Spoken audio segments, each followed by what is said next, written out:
Hi, I'm Ashlee, and today I'm going to teach you how I make homemade Nutella. This is one of our family staples. I seriously make a batch every 2 weeks. My kids can't get enough of this, and let's face it, I can't either. Don't forget to subscribe so you don't miss any of our upcoming recipes and cakes, and let's get started. So my youngest is on a Nutella-only diet. He's just at that stage of life right now. He's obsessed with it. Breakfast, lunch, dinner, Nutella toast, Nutella sandwich, Nutella open-faced sandwich.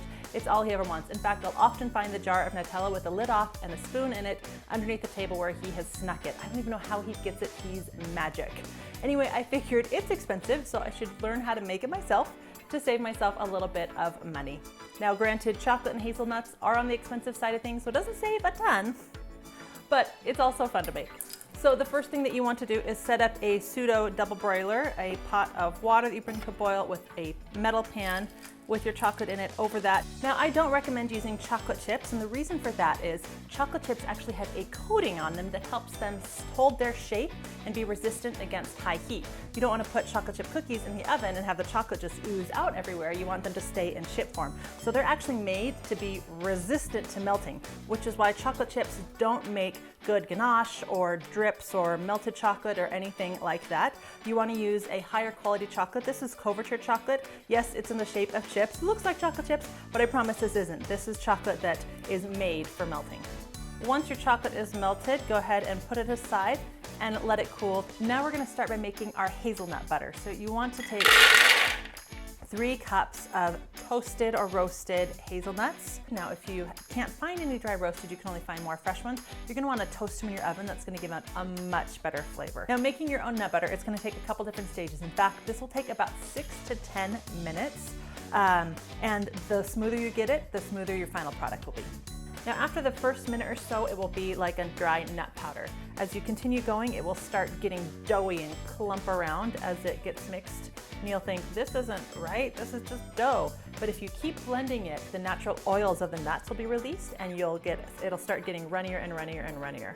You're gonna wanna stop and scrape it down a couple of times. Oh, this smells so good. It hits a point with homemade nut butters where you just can't quite get it as smooth as commercial, no matter how long you try. But go ahead and keep processing it until you're happy with it. Now we're gonna add the rest of our ingredients: powdered sugar, some dark cocoa, some salt, and some vanilla.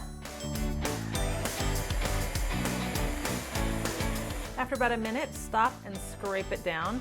That powdered sugar and cocoa are kind of coat the sides, and we want them, inside. Now, while the food processor is going, we're going to slowly add our melted chocolate. And look at that. Oh man, it smells so good. And look at that. Look how good that looks. It's definitely slightly grainier than the store-bought stuff. There's just not a lot you can do. It tastes so good though.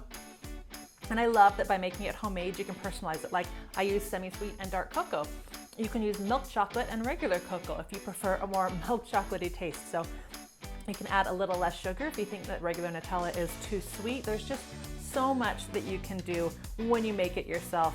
Now, processing these nuts is obviously a warm thing. This is actually quite warm, and the warm chocolate didn't help. So right now it's super runny, but it won't be after it sets back to room temperature. So pour it in some containers, put the lid on it, and it will stay good for up to 2 weeks at room temperature. Look at that texture as you pour it. My new food processor is so much stronger than my old one. This is so much smoother. And that's it. As you can see, it is super simple to make easy, delicious homemade Nutella. Now, I will say you can use a high-end blender for this, but just like the food processors, the better the processor, the better and smoother the nut butter at the end. And in my opinion, blenders hold everything so close and so tight, you end up having to scrape down the sides a ton more. It tends to, for me, tends to be more active work, and I feel like it gets it really hot and you have to worry about it then cooking the nut butter, so I personally prefer a food processor. That's definitely what I recommend. And whatever you do, don't use a regular like $20 at-home blender. That's really not gonna work and gonna cause a lot of mess and a lot of problems. So we're all finished. Even though I've been stacking out of the whole time, let's give it the official end of video try, right? I could seriously just eat this by the spoonful every day. Baby boy has the right idea. So good. So in the comments down below, let me know, have you ever made your own nut butter? Is this something you'd be interested in? Don't forget to also leave me a comment letting me know if there's any videos that you want to make sure that I make in 2017. So happy New Year's and thanks for watching.